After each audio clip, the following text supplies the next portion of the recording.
Jadi kejadian yang gue mau ceritain ini sekitar tahun 2017. Ada seorang perempuan, kita sebut aja namanya Lina. Oke. Lina ini orang yang punya indera keenam lah, yang bisa komunikasi sama makhluk-makhluk halus. Jadi awalnya Moebi, dia bisa komunikasi sama makhluk halus tuh karena waktu kecil dia punya teman imajinasi yang selalu nemenin dia. Kayak anak-anak kan sering ya kejadian punya teman imajinasi. Iya. Nah, karena masih kecil, Lina ini mikir kalau temennya ini tuh manusia kayak Lina. Gak taunya, lama-lama Lina itu sadar kalau temennya ini tuh bukan manusia, tapi jin. Oh. Jadi jinnya ini tuh kayak nyesuaiin gitu Moebi. Pas Lina masih kecil, dia juga kecil. Pas udah gede, dia juga jadi orang gede. Jadi mereka tuh tumbuh besar bareng gitu. Berarti jin ini emang jin penunggu rumahnya Lina itu? Lebih ke jin yang ngikutin Lina sih Moe. Oh. Nah tapi Moe, jinnya ini tuh baik banget dan selalu ngingetin Lina untuk sholat sama ngaji. Nah karena Lina sadar kalau sosok ini selalu ngasih energi positif ke dia, jadinya dia gak apa-apa ngebiarin jin ini tuh deket sama dia. Jin ini tuh selalu ngebantuin Lina lah kalau Lina lagi butuh apa-apa. Kayak Lina dan teman-teman terdekatnya tuh sepanjang hidupnya aman-aman aja terus. Kayak gak pernah kena masalah atau celaka gitu Moebi. Jadi bisa dibilang Lina itu semacam dukun, tapi dia gak yang buka praktek dan cuma bantu orang-orang terdekat dia aja. Tapi sekitar umur 25 tahun tuh jinnya mulai minta makanan ke dia. Makanannya jin tuh jorok gitu loh. Sorry ya, kayak kotoran manusia, kotoran hewan, bahkan tulang-tulang gitulah. Selama ini kalau jin itu minta tuh selalu gak dikasih sama Lina. Tapi kali ini karena Lina udah capek banget dimintain terus, akhirnya dikasih sama Lina Moebi. Singkat cerita, ada sahabatnya Lina, namanya Nisa. Dia cerita, dia sakit hati banget ditinggal sama pacarnya. Ditinggalnya itu tuh karena pacarnya tiba-tiba deket sama cewek lain dan sampai jadian. Di situ Nisa nangis-nangis cerita ke Lina. Lina dengarnya nggak tega banget dan jin ini tuh denger juga. Malamnya jinnya ngomong ke Lina. Intinya jinnya ini tuh nyuruh Lina nyantet cowok ini biar jadi suka lagi sama si Nisa. Dan sekalian juga buat nyelakain cewek barunya. Terus karena Lina juga sakit hati karena sahabatnya digituin, akhirnya dia nanyalah ke jin ini gimana caranya. Akhirnya jin itu ngasih tahu mantra-mantranya, dan jinnya juga ngasih tahu kalau ritual ini tuh harus dilakuin di atas jam 12 malam. Akhirnya besoknya jam 12 malam, Lina nyobalah ritual ini, pakai foto cowoknya Nisa dan pacar barunya, sama tanggal lahir mereka juga.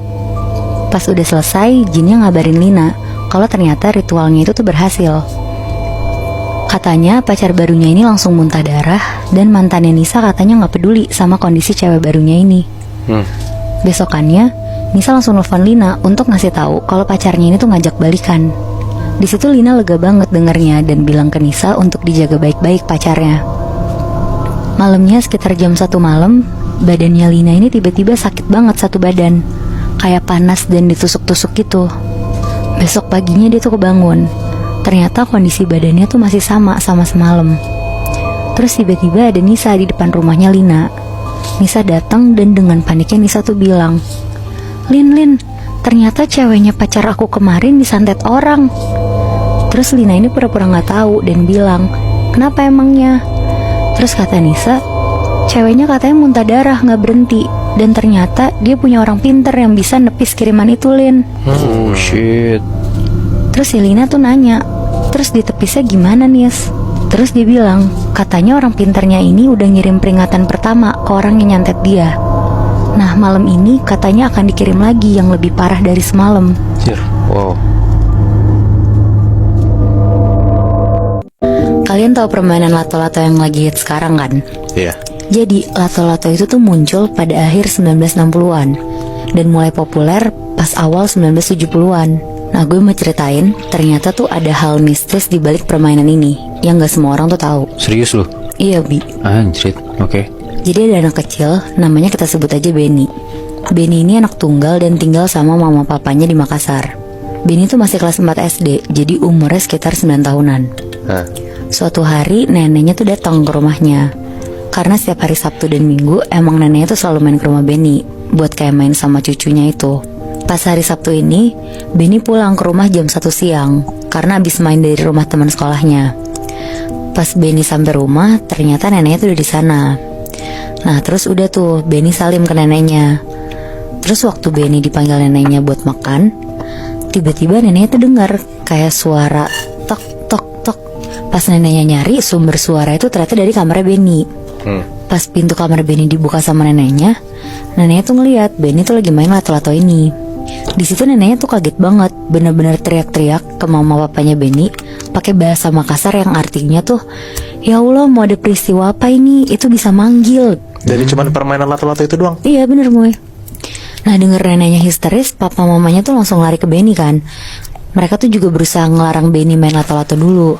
Tapi ya balik lagi, namanya juga anak kelas 4 SD, lagi seneng-senengnya banget sama mainan baru, apalagi juga semua teman-temannya main kan. Jadi Benny ngambek dan gak mau makan. Dia ngurung diri di kamar sambil tetap main lato-lato ini. Karena orang tuanya Benny bingung, akhirnya mereka tuh nanya ke neneknya, kenapa sama lato-lato. Akhirnya neneknya tuh cerita kejadian yang bikin dia keinget seumur hidup. Jadi waktu itu sekitar tahun 1973, waktu itu nenek tuh masih umur 13 tahunan. Ada tetangganya nenek suka banget main lato-lato tanpa kenal waktu. Kayak dari pagi sampai malam bener-bener main itu terus. Tapi karena lagi hits pada masa itu, akhirnya nenek nyobain beli lato-lato dan dia akhirnya mulai main. Nenek di situ sempat ketagihan juga Muibi, kayak teman-teman yang lain. Karena kan main itu tuh lumayan susah ya. Apalagi bisa sampai mental-mental ke atas gitu kan. Nah, nenek sambil belajar biar pas main sama teman-temannya tuh dia udah jago. Beberapa hari nenek belajar, akhirnya nenek tuh jago main itu. Dan ketika udah malam, karena nenek tidur sendiri, sebelum tidur nenek tuh masih suka main. Pas nenek lagi main di kamarnya, nenek tuh kaget banget Muibi